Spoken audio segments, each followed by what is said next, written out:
Karena saya pakai tanjak, jadi saya mau menyambut saudara. Apa kabar Mang Cek Bicek sekalian? Shalom. Semua saudara lihat mungkin kiri kananmu ada yang pakai baju daerah, karena memang Natal ini kita mau membawa suasana damai, bahwa damai itu ada dari Sabang sampai Merauke, dari Pulau Rote sampai Sangerta Laut.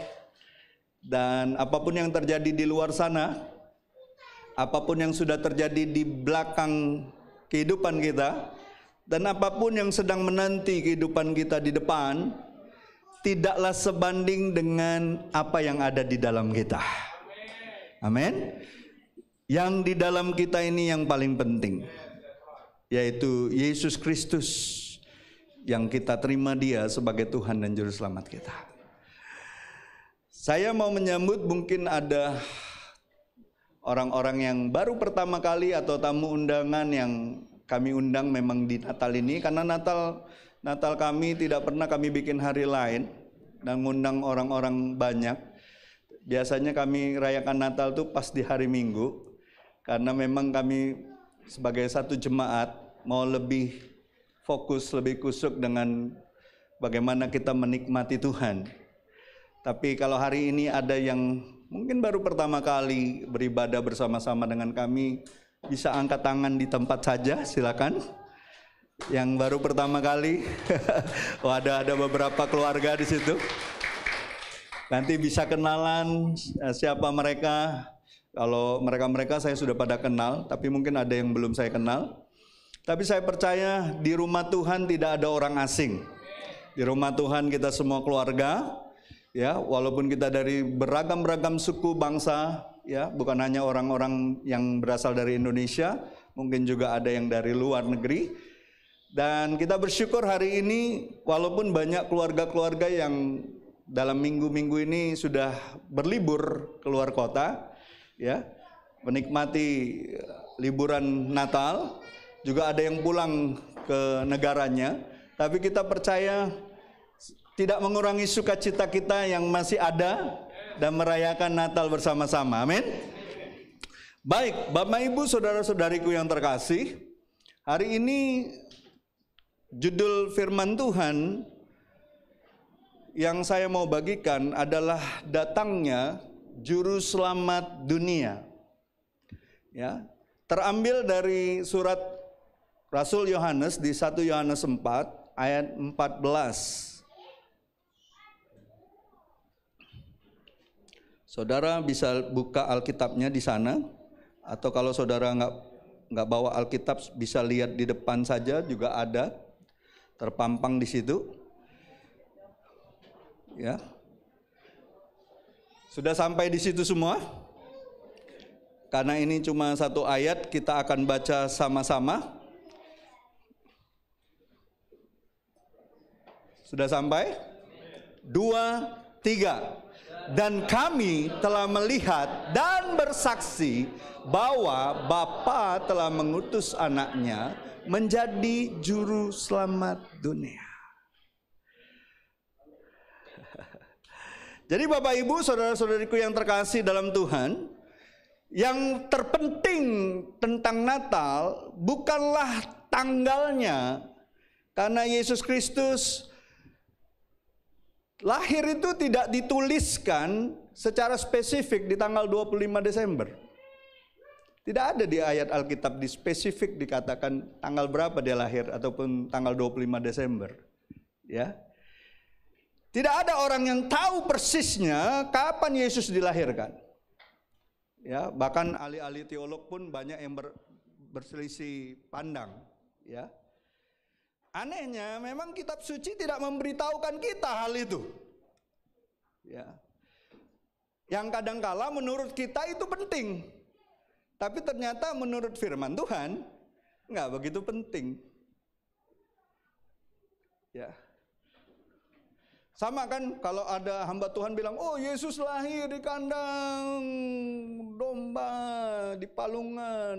Wah, penuh dengan kesederhanaan. Tapi Alkitab tidak menulis bahwa Yesus lahir dalam kesederhanaan seolah-olah dia menderita. Tidak. Alkitab menulis karena tidak ada tempat penginapan. Halo. Kadang-kadang kita ini terlalu banyak bermain di alam pikiran kita, karena saking pintarnya manusia, seringkali berandai-andai. Tapi tidak sesuai dengan apa yang firman Tuhan katakan. Nah, mari kita sebagai umat Tuhan memandang Natal itu seturut dengan firman Tuhan. Amin. Supaya kita memaknainya dengan benar, ya. Saya percaya waktu gereja mula-mula, ya, nggak pernah saya baca sejarahnya gereja mula-mula itu merayakan Natal, kelahiran Yesus Kristus. Nggak ada catatannya. Ya, catatan pertama perayaan tentang Natal itu, ya, tentang Yesus lahir, itu 1 abad kemudian setelah kematian Yesus. Ya, itu pun tidak dicantumkan tanggalnya. Gereja Ortodoks Timur percaya Kristus itu dilahirkan tanggal 6 Januari. Gereja Armenia merayakannya tanggal 19 Januari. Beda-beda. Ya. Jadi Bapak Ibu, sejarah memberitahukan kita bahwa Kaisar Konstantinlah yang menetapkan tanggal 25 Desember sebagai tanggal lahirnya atau ulang tahunnya Yesus Kristus. Itu di tahun 336 Masehi. Nah, saudara harus tahu sejarahnya ini. Ya. Dan itu pun dilakukan karena politik. Ya. Kalau Frank R. Claassen ini salah seorang teolog meyakini bahwa Kristus dilahirkan tanggal 1 April. Kan dibilang 1 April itu apa? April Mop. April Fools dibilang. Dan memang pada mulanya orang Kristen itu dianggap bodoh mempercayai Yesus yang mati, yang lahir mati di kayu salib. Dianggap bodoh. Tapi ingat 1 Korintus 1 ya, mengatakan apa di 1 Korintus 1 itu? Dikatakan bagi orang yang akan binasa, pemberitaan tentang Kristus adalah kebodohan. Tapi bagi kita yang diselamatkan, pemberitaan Kristus adalah hikmat Allah. Amin. Jadi saudara dan saya ini beruntung dapat hikmatnya Tuhan dengan mempercayai Kristus. Ya.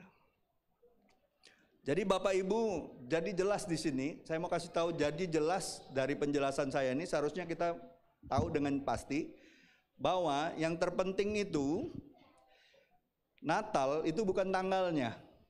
Halo? Makanya gereja-gereja merayakan Natal kan bebas saja kan? Mau dari awal Desember, mau Januari, mau akhir Desember, mau Januari, bebas. Karena apa? Karena yang paling penting pada saat Natal itu berbicara tentang Kristus, tentang Yesus. Tapi sayangnya bagi banyak orang Kristen sekarang, Natal tidak lebih daripada perayaan tradisi. Begitu materialisme, ya, menjadi alasan untuk orang berpesta pora. Ya. Tapi kita harus sadar sebagai umat Tuhan, Natal adalah tentang suatu pribadi, yaitu Yesus Kristus. Dan waktu kita merayakan Natal adalah waktu untuk meninggikan Dia. Ya, memperingati apa yang telah Yesus Kristus dan Allah Bapa lakukan buat kita semua. Seharusnya itu menjadi perenungan kita, refleksi kita setiap Natal.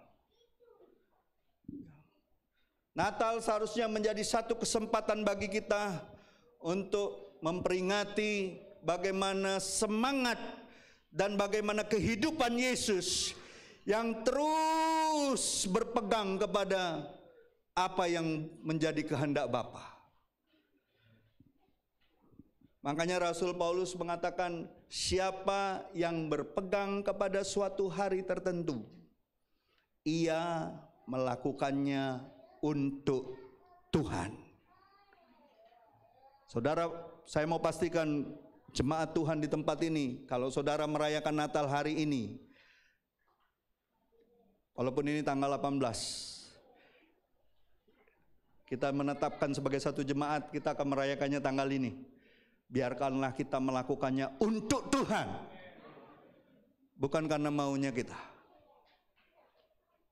Ya. Jadi jika kita merayakan Natal, kita seharusnya merayakan di dalam cara-cara yang memuliakan Tuhan. Amin. Ya, walaupun kita hanya di tempat seperti ini, dengan mungkin kesederhanaan menurut banyak orang, tapi biarlah kita yang paling penting adalah memaknai apa yang telah dilakukan Kristus dan Bapa untuk kita. Jadi poin yang pertama saya mau bagikan, pertama, kalau kita mau merayakan Natal, tempatkan Yesus Kristus di tempat yang terutama. Ditinggikan, dimuliakan, dan dibesarkan di dalam kehidupan kita. Makanya kita tadi kan, kita kan memuji kan tadi. Sambutlah Yesus, tinggikan Yesus, beri Dia hormat, pujian, dan kuasa. Yesus Raja. Amin.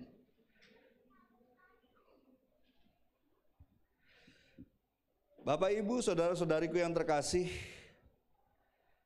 bukan saja pada hari Natal kita melakukan itu.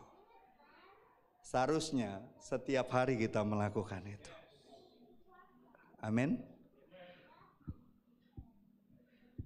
Dan saya percaya perayaan Natal dimaksudkan untuk mengingatkan kita merayakannya dengan cara yang memuliakan Tuhan.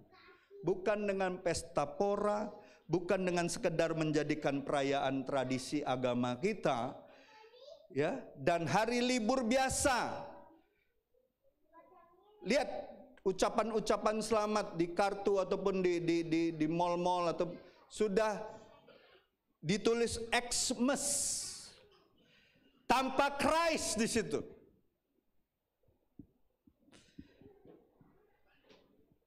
Xmas tanpa Christ bukanlah Christmas. Halo?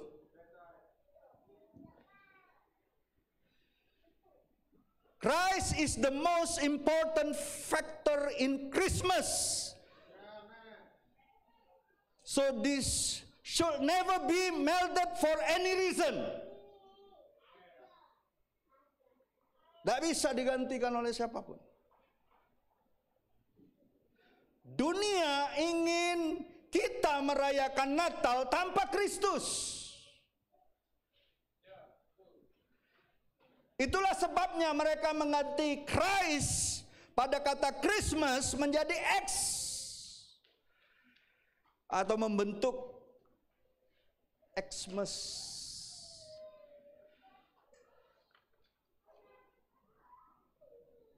Saudara tahu ada kelompok tertentu hari-hari ini yang sedang memakai lambang perjanjian Allah kepada Nuh untuk tidak lagi menurunkan air bah di seluruh dunia dengan satu tanda, yaitu busur di langit. Tapi sekarang dunia mencoba mencuri makna itu untuk satu kelompok dan menjadikannya sesuatu yang melegalkan dosa. Mengerikan. Dunia akan mencoba meniru ataupun mengambil makna perjanjian Allah untuk kepentingan-kepentingan dosa. Jadi hati-hati Bapak Ibu, saudara-saudariku yang terkasih. Christmas without Christ is nothing. Nggak ada artinya apa-apa. Dunia mau kita mengutamakan baju baru, kado baru, pohon Natal, kue Natal, Santa Claus, dan lain-lain. Lebih daripada Kristus. Saya mau kasih tahu, saya tidak anti semua itu. Ya, saya nggak anti atribut-atribut itu. Namun, kalau kita merayakan Natal hanya dengan atribut-atribut itu, lebih daripada Kristus, maka saya kasih tahu, sukseslah dunia menghapus ingatan saudara dan saya tentang Kristus.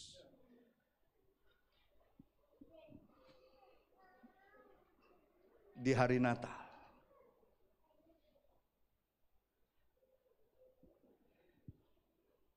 Dunia ingin kita terbiasa merayakan Natal tanpa perlu mengingat tentang Kristus.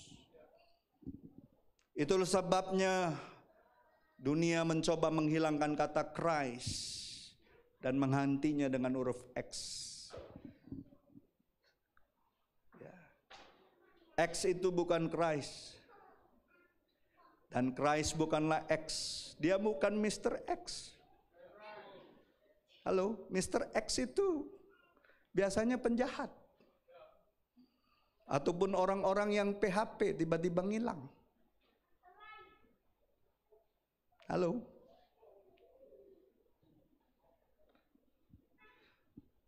Perayaan Natal yang tidak memuliakan nama Kristus bisa saja disebut Xmas. Namun apalah arti Natal tanpa Kristus? Sekali lagi, saya mau mengatakan sampai kapanpun, Xmas tanpa Christ tentu saja bukan Christmas. Jadi ingat, setiap kali kita merayakan Natal, tujuan utama kita adalah meninggikan Dia. Nggak ada yang lain. Tujuan kita hanya ingin memasyurkan namanya. Amin. Itu yang pertama. Yang kedua, kado Natal yang paling besar adalah Kristus. Ya. Karena Alkitab katakan gini, di Matius 1 ayat 21, Ia akan melahirkan anak laki-laki, dan engkau akan menamakan dia Yesus, karena dialah yang akan menyelamatkan umatnya dari dosa-dosa mereka. Hadiah apa yang bisa dikasih Bapa lebih besar daripada Kristus?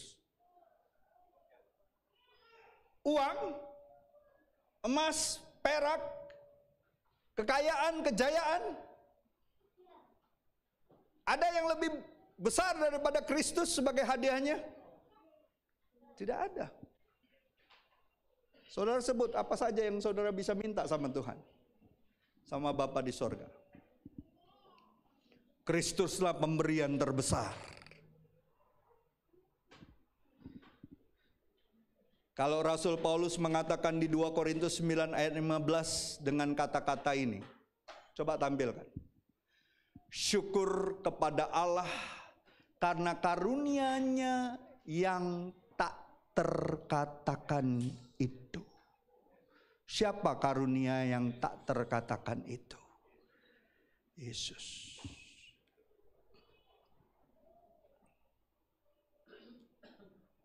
Karya terbesar dalam hidupku, pengorbananmu yang selamatkanku. Terus, lah harta yang tak ternilai yang ku miliki dan ku hargai. Yesus, Engkau ku kagumi.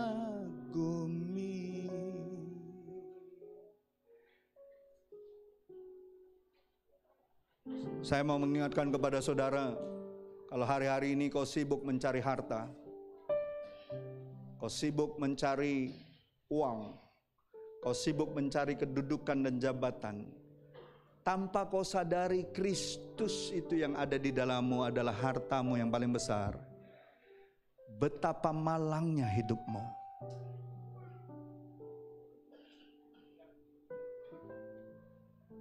Kau punya sesuatu yang tak terkatakan, tapi kau singkirkan itu hanya untuk perkara-perkara sementara.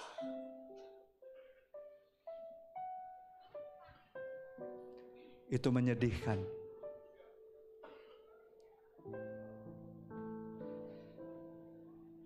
Semua penyediaan Allah Bapa yang baik dari sorga sudah dinyatakannya melalui Kristus. Makanya Alkitab katakan apa? Carilah dahulu kerajaan Allah dan kebenaran. Kebenaran bukan konsep. Kebenaran itu pribadi Kristus. Karena Yesus mengatakan, akulah jalan, kebenaran, dan kehidupan.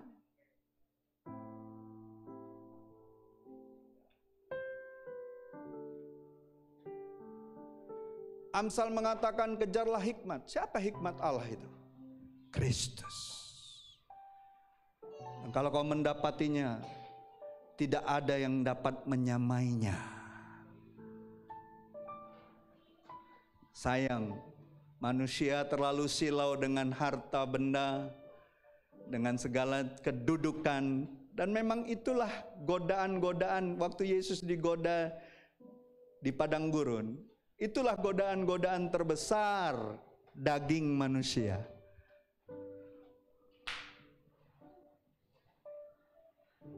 Sangat disayangkan kalau Kristus yang adalah harta kita singkirkan hanya untuk mengejar yang sementara. Sayang. Sebagai hamba Tuhan, saya mau mengingatkan kita semua. Yesus adalah harta kita sesungguhnya. Tanpa Dia kita ini bukan siapa-siapa.